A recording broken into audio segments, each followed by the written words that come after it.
Welcome to Charity Therapy, a podcast from Birken Law about building better nonprofits. I'm your host, Jess Birken. Hello! Welcome to this episode of Charity Therapy. Today, I've got my wing woman and co-host Megan here, and we have the giggles. Yes.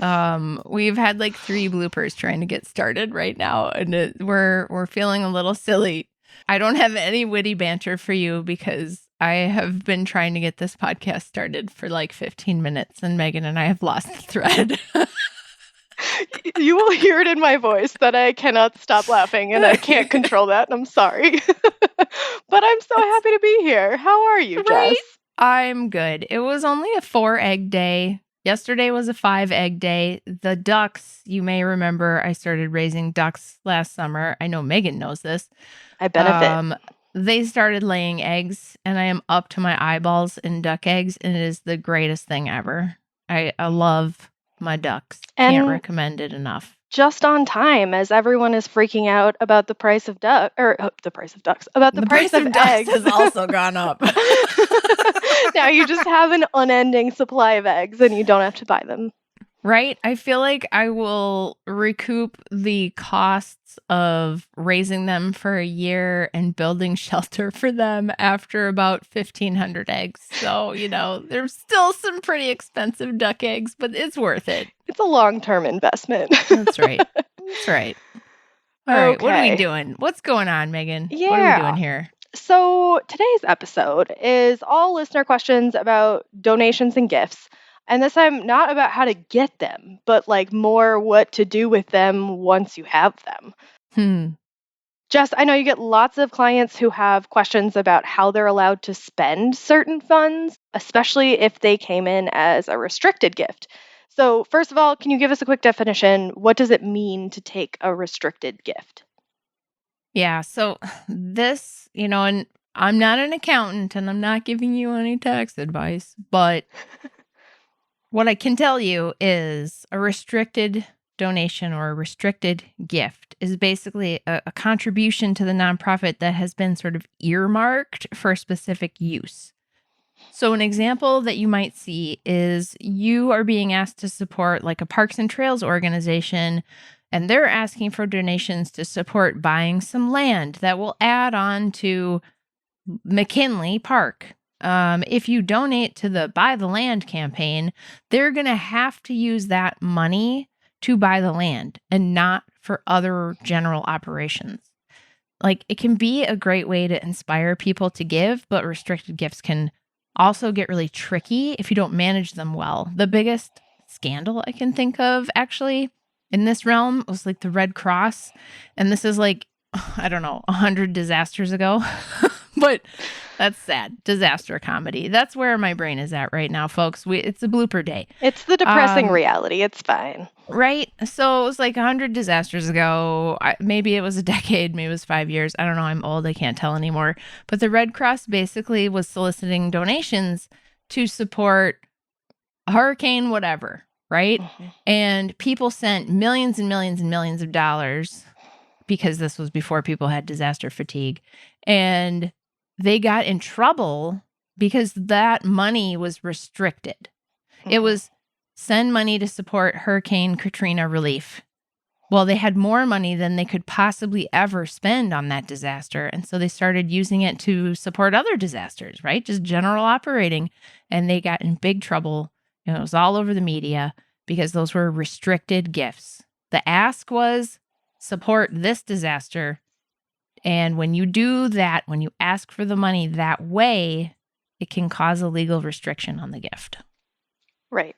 And it makes sense that it's something nonprofits want to do because it's something very tangible, and it makes it an easy ask for people to want to give money. They want to donate to something that they can envision the way their dollars are going to be used. Yeah. And, you need just money for the general mission. Mhm. So there are ways to do the ask where you can still ask in a way that makes people think, like $50 buys 10 school bags for these kids who don't have school supplies.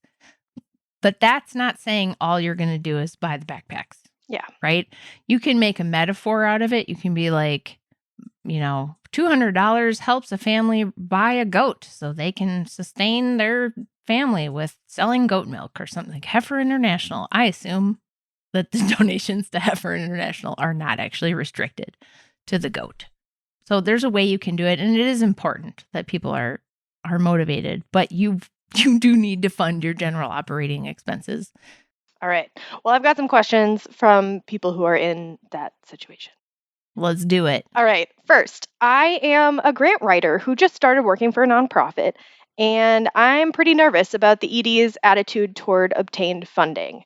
We have restricted grants received for specific program costs, but the ED thinks we should be able to just move money we've received around anywhere we might need it. Ruh-roh. I'm not an accounting person, and I'm not experienced with managing and allocating funding once it's been received, but my understanding of restricted funding was that it's supposed to go where the donors have specifically stipulated. The ED says that the nonprofits move money around internally all the time, and that's the only way they can stay afloat. I'm just wondering if what this organization is doing is normal, or if they are mismanaging their funds. Yeah, this is exactly what you're not supposed to do with restricted funds. Ding, ding, ding. Ding, ding, ding. This is not the winner. When we say that the donated funds have to be used for the purpose they were given, it's not like a suggestion. It's a legal requirement. It's an IRS regulation. They care that you do it right. There are accounting standards, FASB 116, if you care to look it up. GAAP accounting. You have to do this right. You could get in big trouble, lose your tax exempt status, lose your grants, become an excluded party, whatever, if you mishandle restricted funds, especially if they're state or federal funds. But if a grant funder found out that you spent their grant money on something else entirely and not what you proposed, they could legally ask you to return all of the funds to them, and you would have a big bill and never get another grant from them. So I don't want to say that moving money around isn't normal. I mean, everybody has to manage cash flow. But the thing that you have to understand is if you have, let's say, $10,000 in restricted funds, that needs to be reflected on your general ledger as restricted funds until you incur an eligible expense, and then that amount is released from restriction. So at all times in the bank, you need to have the total amount of restricted funds available. So if you have $10,000 in restricted funds and you have a $100 expense, well, you got to have $9,900. I'm really bad at math.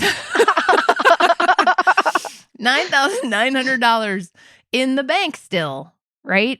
So you can't borrow from that restricted pool to cover payroll. So if the money is getting moved around where we're not maintaining the cash balance of our restricted funds, that's a problem. So you got to think about it like you could have at any moment, the grant funder could come to your office tomorrow and say, you know what?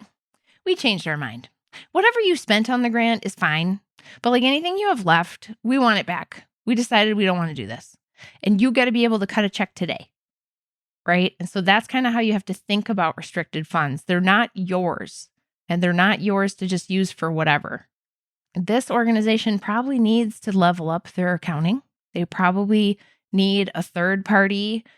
Maybe they can't hire someone internally, but they could hire a bookkeeper and a controller, outside controller services, and get their GL straightened out, get their cash management figured out, maybe some stronger financial controls.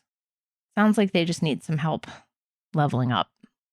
And, this is one of those things where it's coming from the grant writer, this question, and it's possible this is all just, they don't know. They don't know that's how you're supposed to do Right. it. So it's it may not be intentional mismanagement or intentional, nefarious dealings. It is just they didn't know how strong of a line you need to have around that restriction. So it's tough to know.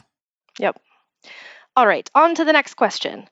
I am on the board for a 501c3 church, and I have received verbal consent from a donor to reallocate funds from a roof fund to our general fund to keep the church from having to shut down.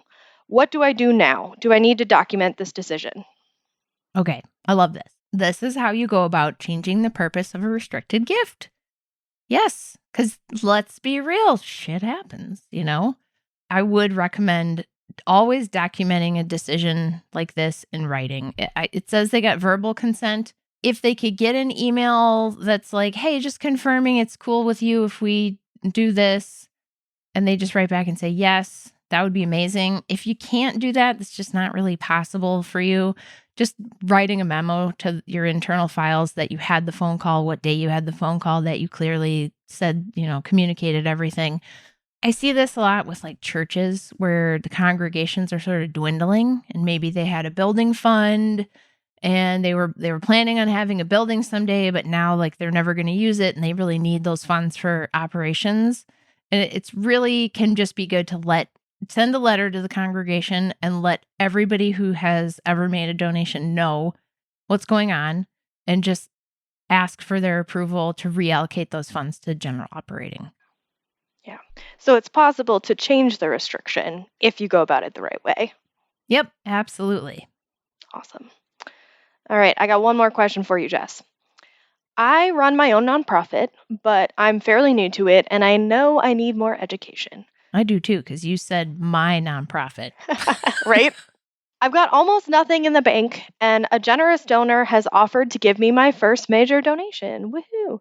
They want to give me $100,000 to buy a building in my town for office space.